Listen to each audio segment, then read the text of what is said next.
depressed, frustrated, sad, confused. You want answer. Let's talk. Give me a message sa page ko sa Philippine Dating Coach and you can have one-on-one coaching with Coach Baze, your dating coach. Just please subscribe to my channel and hit the bell button.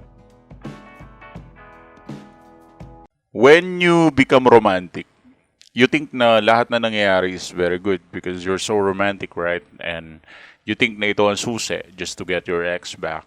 Just love, comfort, assurance, validation from you, flowers, kung lalaki ka. Minsan kung babae ka, flowers din. Di ko alam, ba't may mga ganun akong kliyente? Kababae yung tao, binibigyan nyo ng flowers yung lalaki. May ganun and different scenario, different cases, different things. But one thing for sure, in the end of the tunnel, lahat sila nagiging romantic. They love romance more than anything. And they think na ang relationship ay mas magiging better kapag naging romantic ka, kapag natuto kang magtiis, magtiyaga, at maghintay sa tao minamahal mo sa mga panahon na parang ang hirap. At nagtsatsaga ka na sana magbalikan kayo, sana mabalik mo siya. That's all you wish. You become so needy at kapag may mga awit na may lyrics na hindi ko kaya mabuhay nang wala ka, sinasabayan nila. So, parang may mga kanta pa nga ako narinig dati, yung kunin mo na ang lahat sa akin, wag lang ang aking mahal. Ikaw mamatay ng puso ko, pag sa akin inagaw mo siya. Well, the truth is, hindi ka naman talaga mamamatay. Pero yeah, that's how they operate things. And dahil doon nagiging needy and more needy ang tao. And then the rest is history. You know, the point is, once you become in love, once na nagmahal ka, once na ganito, you are asking for more and you are asking for this and you are being romantic. That's your idea. Sino ba nagturo sa'yo ng idea na ang pagiging romantiko is just the thing that you really need to get your ex back? It's just the TV shows, Facebook, social media. They taught you about romance.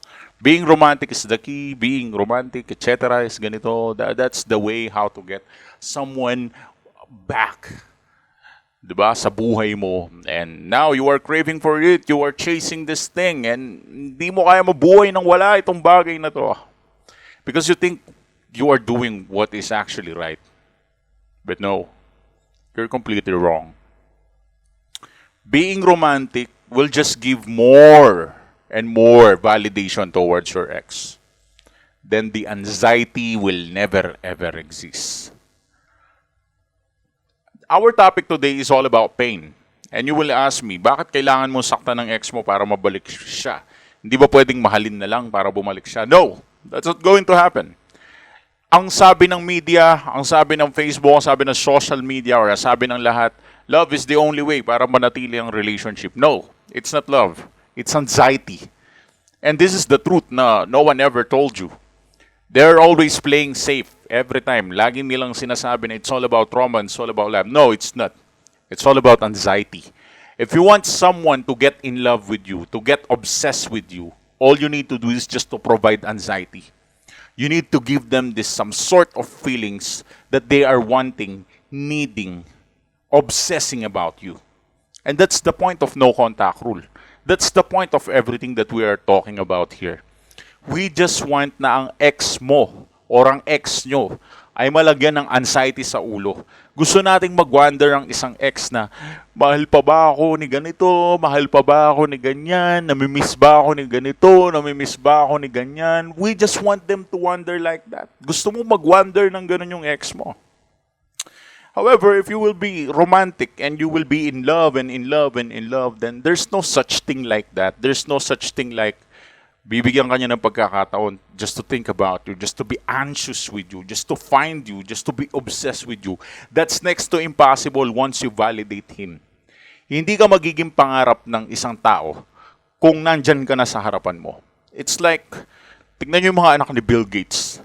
Mga anak ni Bill Gates. Tingin nyo yung mga anak ni Bill Gates, si Bill Gates of course, isa sa pinakamayaman na tao sa mundo. Tingin nyo yung mga anak ni Bill Gates nangangarap pang magkaroon ng BMW. Tingin mo yung mga anak ni Bill Gates nangangarap pang magkaroon ng mga malalaking bahay. Anak na ni Bill Gates yun eh. So hindi na nila pangarap yumaman pa. Kasi mayaman na sila. And that's the point. Kapag mayaman ka na, hindi mo na papangarapin yumaman pa. Same with human psychology, same with your ex. Paano ka papangarapin ng ex mo? Paano ka hahabulin? Paano ka papangarapin? That's the question. Paano ka magiging pangarap? Paano ka niya magiging pangarap kung alam niyang nandyan ka lang? Kabaligtaran mo siya kasi siya ngayon, I'm talking about you, ikaw nangangarap ka na magbaligan kayong dalawa. Pangarap mo yan eh. Pero yung ex mo, hindi. Hindi ka niya pinapangarap, ikaw lang ang nangangarap. That is why you are doing everything you can just to understand the situation and to get your ex back. You are doing everything you can. You are dreaming. You're very pathetic. Samantalang yung ex mo, chill lang, doing her thing or doing his thing. That's worse. Ano ba sinabi ko sa inyo? Panoorin nyo video ko, kabuuan. Mag-no contact rule ka. Huwag mong kausapin ang ex mo. After ilang months lang ang kailangan. Babalik yan. And that's what I'm assuring to you. Binibigyan kita ng assurance. Hindi na aabot ng taon. Walang ganun. Months lang ang kailangan mo, babalik at babalik yan. Gagawa at gagawa ng paraan yan. Maniwala ka sa akin.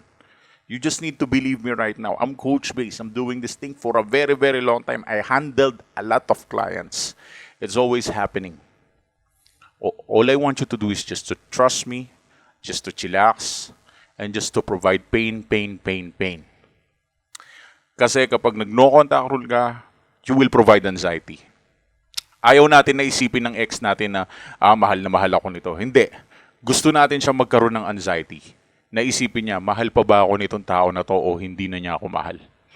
Yun yung gusto nating mailagay sa utak ng ex natin. Hindi yung, mahal pa ako nito. No, that's not the point. Gusto nating malagay sa isip niya yung question. Ayaw nating mabigyan siya ng statement sa mind niya na itong tao na to, mahal na mahal ako. Ayaw natin yon. Ang gusto natin, ilagay sa utak niya, ilagay sa kokote niya is question. We want to put some sort of question in his or in her mind. That's what we want to happen. And the bad news is that's not going to happen unless you will provide space, you will do no contact. Anyways, hindi naman sa lahat applicable ang no contact. That is why, if you think that you need to use no contact or iniisip mo na baka hindi para sa'yo ang no contact rule, then just give us a message sa Philippine Dating Coach.